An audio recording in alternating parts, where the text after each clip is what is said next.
welcome to the Gruber Morning Show. I'm Pete Gruber. And Mark Schaffner, good morning, and then welcome everybody. Yeah, so the image behind us, kind of a last-minute thing here. It's cropped a little bit narrow, but right by Mark there is a colorful lizard. And I just realized, running this through AI, which I sometimes do with these images, it distorted the heck out of that lizard. I don't think you can see it close enough, but the original probably should have just been left alone.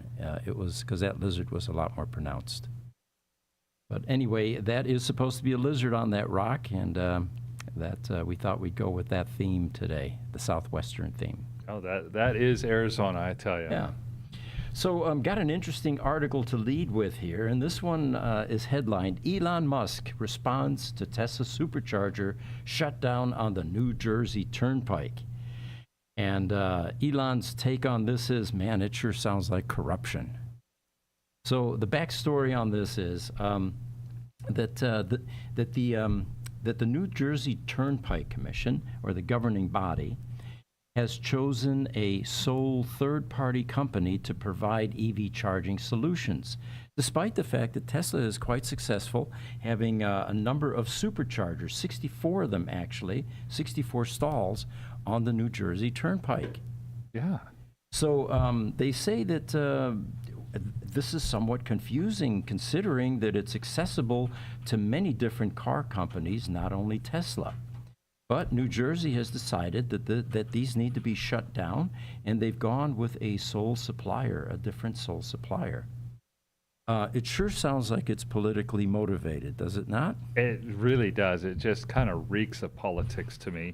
And I think that there's a great chance that, the Democratic governor and government in New Jersey is wanting to send a message to Elon about how they don't like what he's been doing. Now, wait, these public officials, aren't they supposed to represent the public that voted them in, that are using this turnpike, that maybe Tesla owners or other EV owners that are getting benefit from what is considered to be the most reliable charging system on the planet right now? Right. So, but as the article points out, politicians have already shown that they are willing to be very vocal about their distaste for Musk and Tesla. They give another example. Minnesota governor and former vice president candidate Tim Walz has been very upfront about his disdain for the company and its CEO, especially as Musk took a stab at the federal level with the Department of Government Efficiency. You know, it's just kind of crazy. Politics isn't everything, I tell you. Politicians being politicians in this case, and no one has presented any kind of a reasonable counter-argument as to why this is a good move. We'd certainly love to hear it.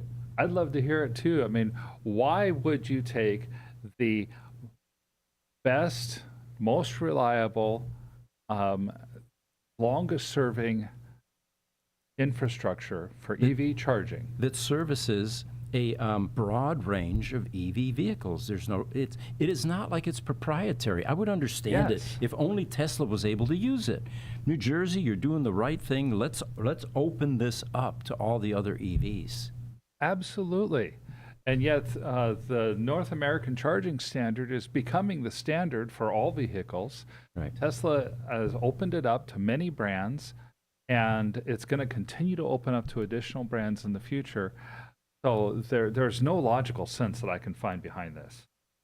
So we'll continue to report on this, and we'd certainly love for New Jersey to come up with some compelling reasons, something that makes sense, something that doesn't smack of, politicians being politicians again. Yeah, by all means. So we've got an interesting image here to pop up. Let me bring that over so that our team can bring that up. Where did it go? There we go. All right. Go full screen on this. And Mark's going to report on this one. This is a New York Times article. Headline is, Electric Vehicles Died a Century Ago. Could that happen again? Well, and the question is, could EVs die out again? You know, back in the early 1900s, at one point, electric vehicles had almost a third of the market. And they were considered a real contender for taking over automotive propulsion in the entire worldwide automotive market. Despite a horribly inefficient technology, which was lead acid batteries, very Mhm. heavy, very dangerous in an accident. You've got sulfuric acid sloshing around, basically. Of course. Yeah. Of course. And there were no electronics involved to the level that there are now. These were DC motors that were being fed directly from a DC battery, and large, huge switchgear, cumbersome, Absolutely. and somehow this could have actually gained momentum. It could have. It could have been the thing that, that propelled, for lack of a better word, the entire automotive industry. Right. The reason that it didn't, there were three things that really helped doom the EV in the early 1900s. One, of course, was a lack of charging infrastructure. There was a lack of electricity. Even many areas in urban America did not have a lot of electricity or a lot of infrastructure for electricity. And rural America, forget about it. Most of rural America in the early 1900s had no electricity. It was not until part of the New Deal in the 1930s when Franklin D. Roosevelt said, we want the entire United States to be electrified, was there a big push for electricity across the U.S. Right. And even then, it was the 1970s before the last of that electrification project actually was completed. So there were homes up into the 1970s that didn't have electricity. There were higher costs for electric vehicles relative to ICE cars as well. We can thank Henry Ford for this. Buying an electric vehicle was considered a bit of a luxury. You're going to spend anywhere from $1,500 to $2,000 for a car, and that was pretty big money back then, and there was no such thing as financing. The whole concept of financing and being able to pay over time for something concrete like a vehicle was not common at all until probably the 1950s, late 1950s. So there was also a political preference for oil and gas. Now, the oil and gas infrastructure had largely not been built out either. But there was this guy named John D. Rockefeller who had the ear of a lot of politicians. Right. And in the 1920s, in fact, the U.S. Congress granted a tax break to oil companies. They would bring together their profits, and then they would take 27.5% of their revenue, and that would be considered exempt from tax. Even politicians at the time, after it was implemented, said, yeah, this is probably too rich of a subsidy. We pulled the number out of the air. We made it a nice odd number so people wouldn't think that we pulled the number out of the air. Right. But that subsidy lasted until the oil embargo times of the 1970s. Really? Wow. And so that political preference for ICE vehicles also really tilted the scales toward ICE. Now today, Congress is thinking about rolling back federal EV infrastructure programs. The $7.5 billion set aside as part of the Inflation Reduction Act for a federal build-out of electric vehicle charging infrastructure has been halted completely by President Trump. The Congress is also talking about removing electric vehicle subsidies. They're considering that $7,500 tax credit, basically, and the $4,000 credit for buying used electric vehicles from dealers. That would all go away if the big, beautiful bill that President Trump is working through Congress passes. Those provisions, the end of those provisions is part of that bill. Another provision that's less well known is that they're actually talking about imposing a fee of $250 on electric vehicles for highway and infrastructure improvements, kind of like an EV tax. So you look at those three things, but then you look at it and say, well, this is the New York Times. And in my opinion, very few of the things the New York Times does are truly objective. The New York Times is very much a political entity in and of itself, I think. There are some differences between now and the early 20th Mhm. So while this article was great, kind of clickbaity, kind of fear mongering, um, well written, but leaving some important features out. For example, the $250 tax on all new EVs doesn't mention that because vehicles have a gas tax, ICE vehicles over their lifetime pay anywhere from $400 to $600, depending on the mileage you get and how many miles you drive your car. Over their lifetime, Ford, federal highway, Right, infrastructure. infrastructure and road Yeah. repairs. So having a $250 upfront fee on EVs could be very easily packaged and explained to people of everybody who drives on our roads needs to pay to maintain the roads. Mhm. If you're driving a gasoline-powered vehicle, as you fill up with gasoline, you're going to pay for your roads. Since EVs don't use gasoline, we're going to charge that up. Yeah. Charging, one thing the article did talk about was charging times. Back in the earliest 20th century, it was always several hours to charge enough to get about 80 miles of range. And even the author of the article said, if EV charging gets to be faster than fueling up with gasoline, it's game over for ICE engines. Mhm. Well, I mean, EVs already achieve 200 plus miles of charge in as little as 15 minutes. And I think we're maybe a couple years at most away from 500 miles of charge in as little as 5 minutes. And that's the number that the author mentioned, was if you get 500 miles in 5 minutes or better, it's game over for gas, because that's twice the pace that you can fill up a car with gasoline. Right. Finally, there is a worldwide movement toward EVs. We're going to get into that in a little bit. Mhm. But this article doesn't take any of that worldwide movement into account. Infrastructure is already way more prolific than it was in the past. Home charging is great for homeowners, and public charging is readily available for renters. And America is much more urban and much less rural than it was 100 years ago. 100 years ago, maybe 5% of America lived in urban centers. Now, over half of America lives in urban centers. So, and finally, EV prices, they're already approaching ICE prices. We talked a couple weeks ago about Slate, which is being backed by Jeff Bezos. Right. BYD has several cars in its lineup. In fact, China produces several cars in their lineup that are at or below ICE vehicle prices, with better performance, far better energy usage, and lower upfront costs as well as total cost of ownership. Yeah. And, despite all of these, the credits beginning to dissipate and go away, as this image here indicates, 1 in 4 cars sold globally in 2025 will be EVs, with sales surpassing 20 million units. The proliferation and the conversion to EVs is well underway, and Yeah. it doesn't look like it can be stopped at this point. Yeah, I think it's a little bit late for the politicians to go back to fossil fuels at this point. Yeah. Now, this particular article here that we've got popped up here, and we've got a couple of comments here we'll get to in just a moment.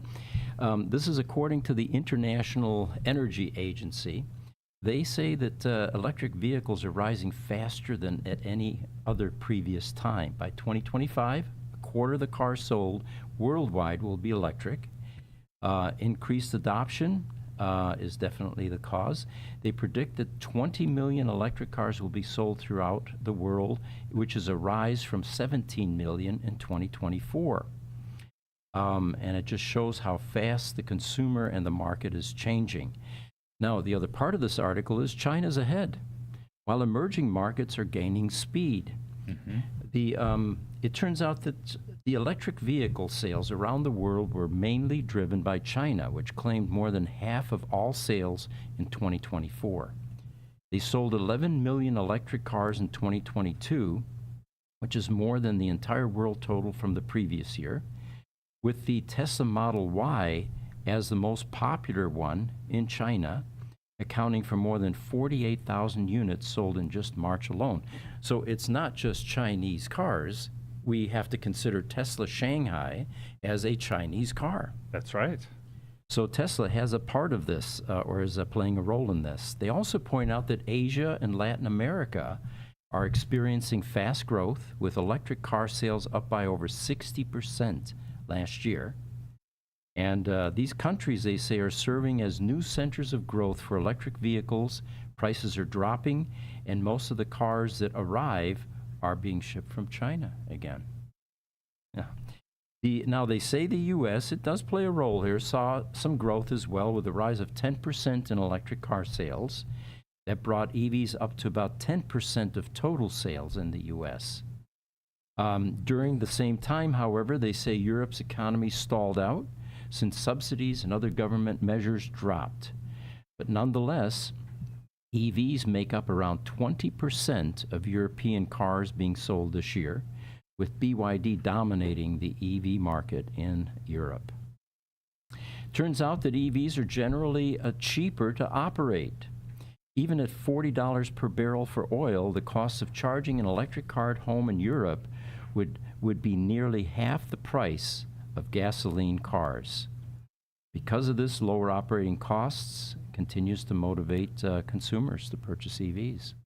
Well, by all means. The bottom line is people are going to look for what they feel like is the best bargain.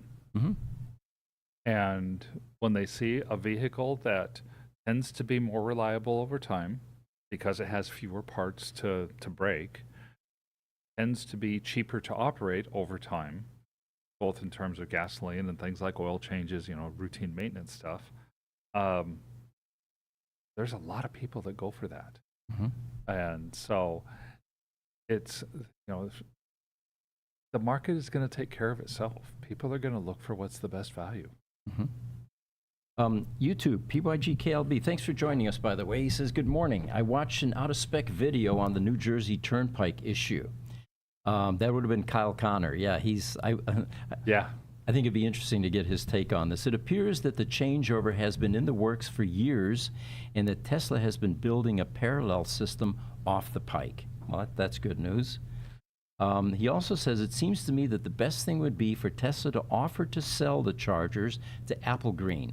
Upgrading them to Magic Docks would be ideal.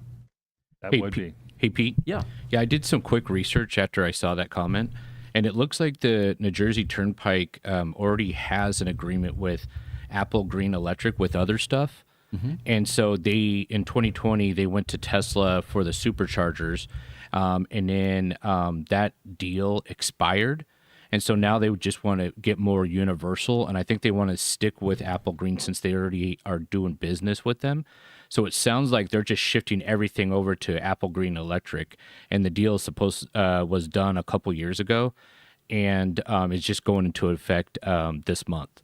Okay, so maybe it is not as politically motivated as it looks like on the surface, but you still have to wonder, why change the Apple cart?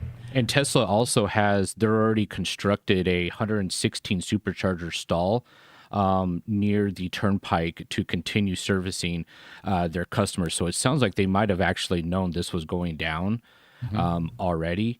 Also, too, it sounds like that users using Apple Green might actually save a few pennies too, charging.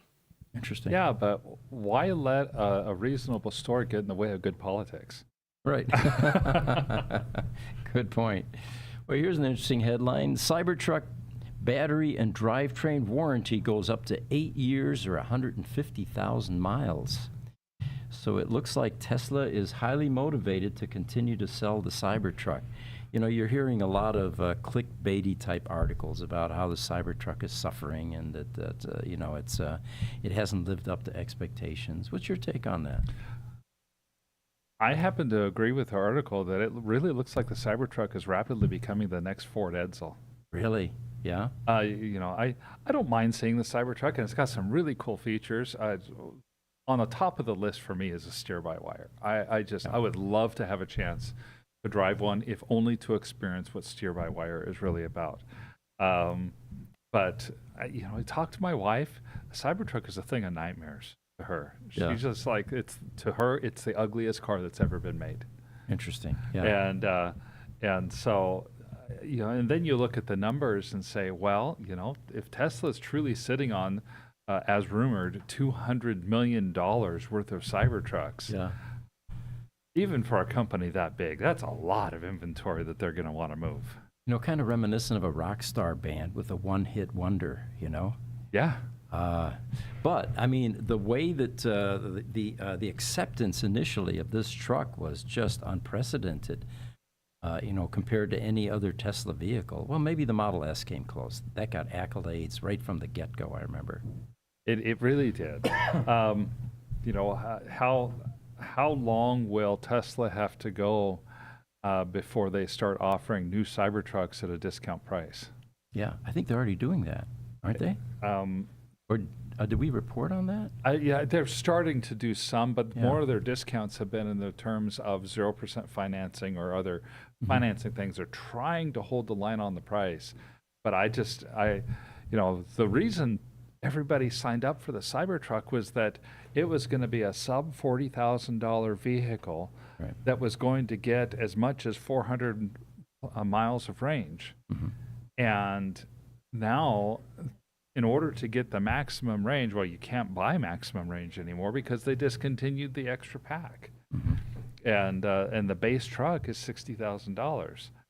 I honestly think if they brought their price down a little bit, people would buy it. Yeah. They just feel like it's not the value that they wanted. Well, let us know how you feel about the Cybertruck. Yeah, it'd be interesting. So here's another one. Get this image up here. There we go. So Tesla using autopilot technology is 10 times less likely to be involved in an accident. So it's hailed as 10 times safer. When I first saw this article, I remember in the last century, there was a Bayer aspirin commercial. And it was one of those commercials that they, just endlessly repeat, and you can't get it out of your head. But it is 99% more effective. But they never told you more effective than what. Right. It was marketing at its worst, actually. And very few people caught it. I remember one of my high school teachers said, "Have you guys ever considered this slogan?" And he was trying to acquaint us with critical thinking skills. Okay. In retrospect now, right? Yeah. But this one does give a reason. It's 10 times less likely to be involved in an accident. And you know what? I can't disagree with this in any way, shape, or form. I was coming to work. It was Saturday morning. I was sitting at I-17. We had a red light. There were 3 lanes. 2 of us were sitting in the right and the middle lane. And some guy just blew right through that red light without ever even considering that red light in the left lane. Had there been any traffic coming either direction, we would have been involved or witnessing an accident. And the safety on the roads, I'm going to go on a soapbox here, is not what it used to be, folks. I mean, people just don't drive well anymore. This morning on the way to work, suddenly I hear a bunch of honking. 3 cars up ahead, somebody sitting at a green light, distracted with his cell phone, I'm sure. Yeah. It's dangerous out there these days. So we'll report a little bit later in this segment about how the Waymo now has some competition with the Tesla products. I think there is something to this. When you say 10 times safer than what? Well, 10 times safer than not having the autopilot or automation. It just reminds me, just yesterday, I'm sitting at a light. I see the green arrow come on. People start turning the other way. The guy that's in the left-hand turn lane next to me, just tooling around, looking down. You can tell they're kind of looking down and, he's just looking at his cell phone. Yeah. He didn't start his turn until the green light turned yellow. Mm-hmm. Fortunately for him, there was nobody behind him. Right.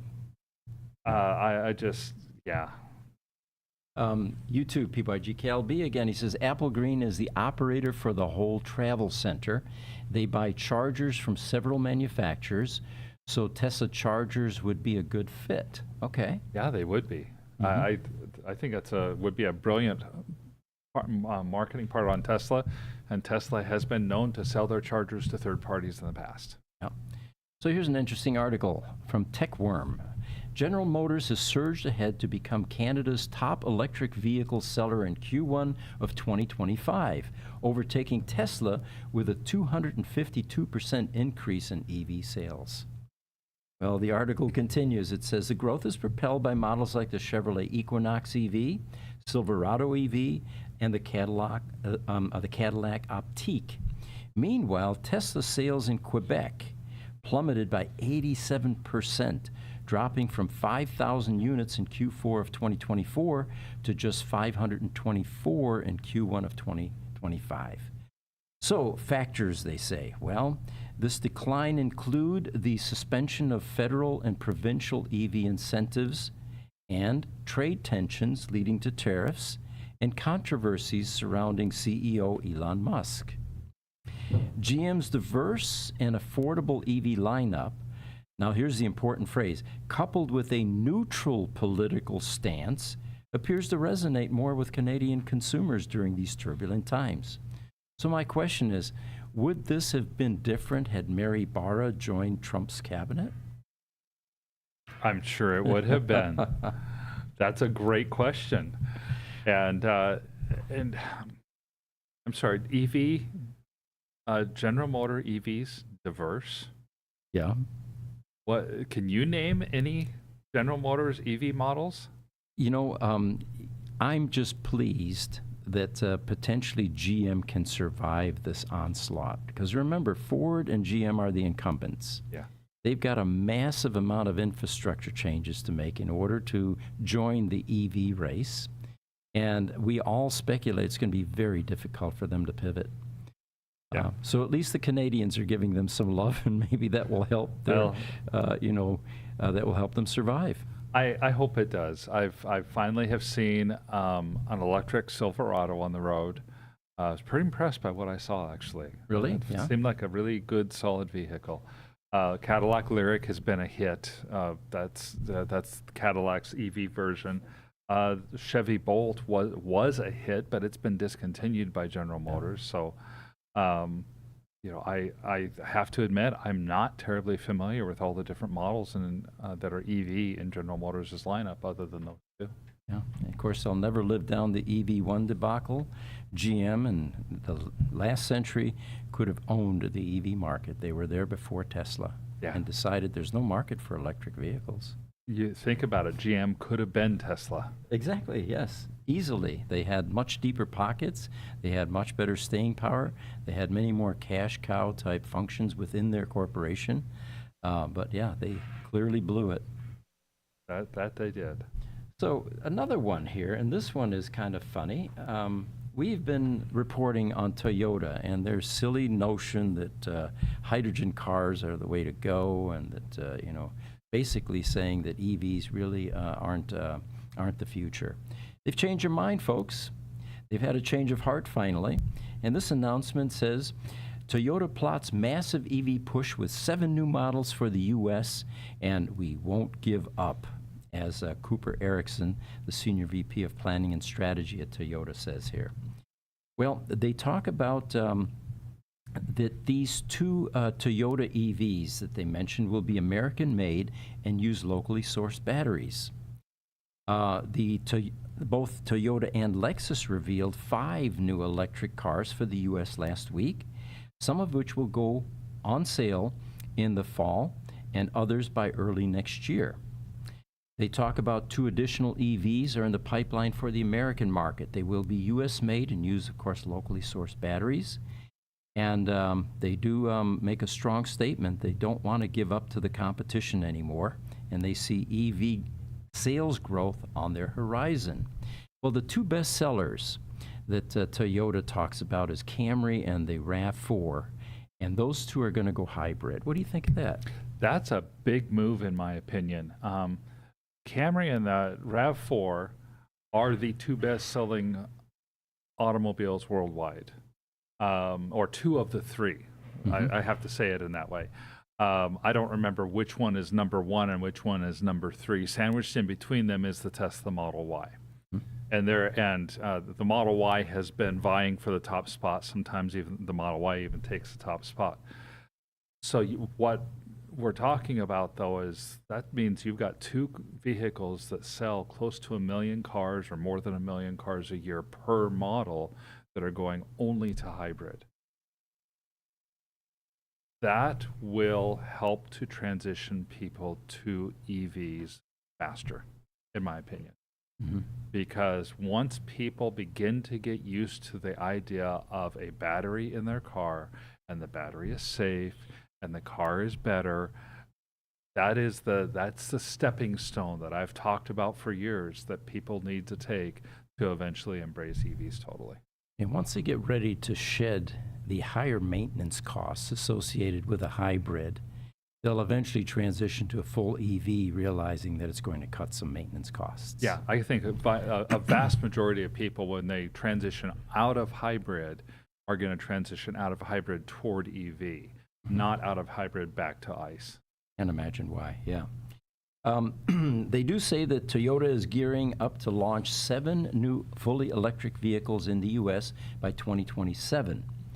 And apparently, some of the early reporters that have seen these or have been reporting on this claim that this is a good thing for Toyota.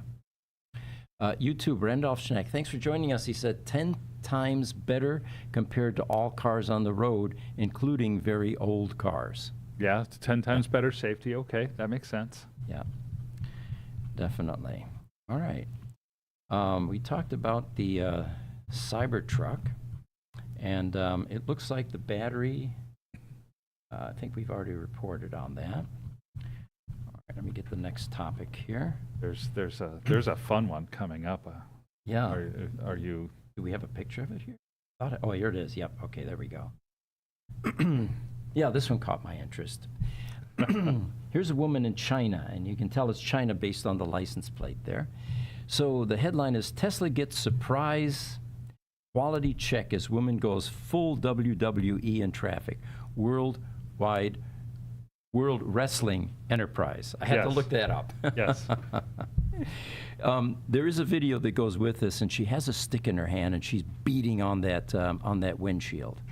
Climbed on the roof of a Tesla Model Y and began furiously attacking the windshield right in the middle of a busy street. Now, we can only speculate what motivated this kind of passion. And, some of the topics that came to mind is maybe her husband's in there with another woman. Maybe. People do get kind of crazy when things like that happen. So the article says, while the motive behind the outburst remains unclear, what is truly surprising is how the refreshed Model Y glass held up during the assault. You'd have to watch the video, and if you Google this, I'm sure you'll find it. But she's literally beating on this glass. Then she flips backwards a bit, and she plants herself in the middle of that windshield. And she doesn't, she looks like a hefty woman. Normally, you see during these protests, when people get up on cars, they can kick in windshields. But this windshield held up.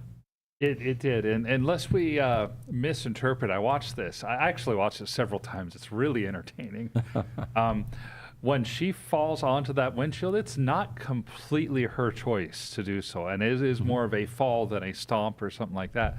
The guy in the Model Y simply hits the accelerator. Right. And the next thing you know, she's holding on for dear life, hoping that she doesn't flip over the end of the car. Well, there was an interesting comment that went with this, and I wanted to read parts of that for you. And he says she had no idea who or what she was messing with. I would not have been that nice as that driver if he had simply picked up speed and slammed on the brakes. It would have slammed her into the ground. So he says, what have we gotten ourselves into these days?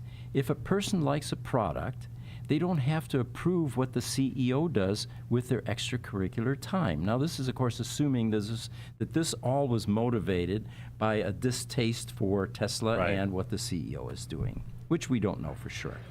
But he does make a good point. Tesla owners, who are often the victim of this kind of rage, are pure bystanders, and so are Tesla employees who witnessed this horrific stuff at the stores where they work at. The firebombing, the flipping off that you encountered at one point. He says, I'm not defending Musk in any way, but these actions are not okay, and neither are the savage drivers on the roads these days. And he lists a number of things that could happen for someone that voices some displeasure for you driving the wrong brand of vehicle. Voluntarily dazzling other drivers by driving with the brights on is against the law and blatantly dangerous. Cutting off a 20-ton urban bus with barely a meter to spare and then do a brake check. This could be a semi as well. Oh, yeah? That's dangerous as hell. That truck isn't going to be able to stop, and if he runs over your car, the only one that's really going to get hurt is you. Right. That truck driver's just going to lose a tire or some suspension components, but he's perfectly safe in that cab. So he goes on, he says, all of these are an act of violence, granted, passive, but it still goes into the violence category, as any truck or bus needs a safe distance to be able to brake safely for the passengers on board or the vehicle that is causing him to brake. He says, remember, you are operating 2-ton cars, and a car or bus will crush your car, and you will not sustain minimal damage. All right. Randolph Schneck on YouTube has a comment about our past conversation on hybrids. He says, yes, plug-in hybrid, I agree. Plain hybrid, I don't really see as a bridge.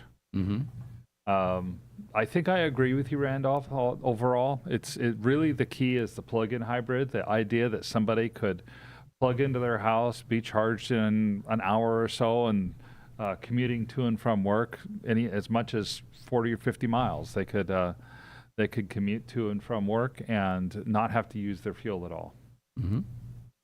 I'm so pleased that we have TikTok joining us again. We had some technical difficulties over the last few podcasts, and it looks like our TikTok audience is back. Popular Yes. says, Tesla, I love it. We do too. We think they're great cars. Yeah. I've got some graphs to show you, but instead of that, let's pop up this image of what Mark found, and this is a AC propulsion. Notice the little AC in the wheel insert. This is a company in San Dimas, California, that in 1994 made 3 electric sports cars called the T0. And the original 3 were outfitted with Optima spiral wound 12-volt batteries. And you can see the door there, what's supposed to be the door, which has a number of batteries.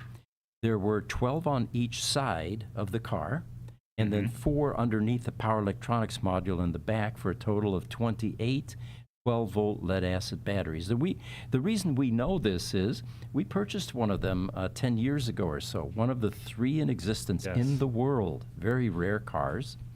And what makes them so unique and special is they were the car that inspired Martin Eberhard and Mark Tarpenning to consider building a EV company centered around sports cars, which later on became the Tesla Roadster by the time Elon joined. Now, I realize this is my speculation here completely, but could you see, I don't know which one it was, if it was Mark Tarpenning or Martin Eberhard, who helped work with the Barnes & Noble Nook. But they had the small lithium-ion batteries in the Nook. And don't those spiral-wound cells look amazingly similar to an oversized lithium-ion battery? It does. Instead of a 4680, it looks like a 120 by 500 or something battery, which is, you're right. Maybe that was the inspiration. The way that Martin tells it, though, is that the e-books business that he was in was using what they called at the time laptop batteries. And they had a much higher energy density than any other type of battery that was available at the time. In fact, they started using them in power tools, quite commonly. So he decided to commission AC Propulsion to convert one of these T0s to a lithium-ion battery system. The range went from 80 miles to almost 400 miles.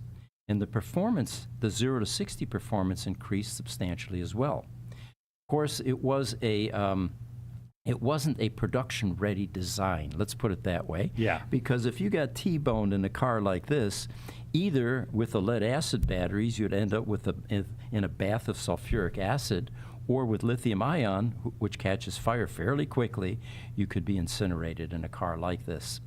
So, but this was, however, this car, one of three, which is what we're showing here, was the inspiration behind the Tesla Roadster. The strategy was, let's develop a fun two-seater convertible EV that hopefully will get people excited about electric vehicles, which prior to that looked like the EV1, Yeah. which was a grocery getter sedan, four-door sedan, you know, not very stylish. And Well, and I remember they one of the keys that they wanted was for at least 200 miles of range on their little sports car as well. They didn't want the EV1 had set the standard with about 90 miles, and Nissan was talking about coming out with its little 3-door hatchback commuter car that was going to have about 100 miles, and they're like, nobody wants to drive 100 miles, or even, reality is 70 miles and then be scared that you're going to run out of juice. They want to be able to drive 150 miles or 200 miles. And so they decided 200 miles was a much better range goal than 100 miles. now the Tesla Roadster arguably has been called the genesis of the EV revolution. But I want you to consider that it was really these three cars that inspired the Tesla Roadster. Yeah. If you want to see, there are two of these cars currently available at the Peterson Auto Museum in Los Angeles. And that's part of what this picture was taken from. We have a third one, which is up on a wall in our Gruber Motor Company Service Center, which shows a cutaway version. The reason for that was our car went through a fire and the body burned off, but the chassis is there. Right. And what we did was we actually replicated all 28 lead-acid batteries in that cutaway version, mounted up on the wall, so you can see the design innovation that really was created with this T0 concept. All right, well, we've come to our half-hour plus mark. We want to thank everybody, as always, for joining us. I'm Pete Gruber. I'm Mark Schaffner. Have a wonderful week.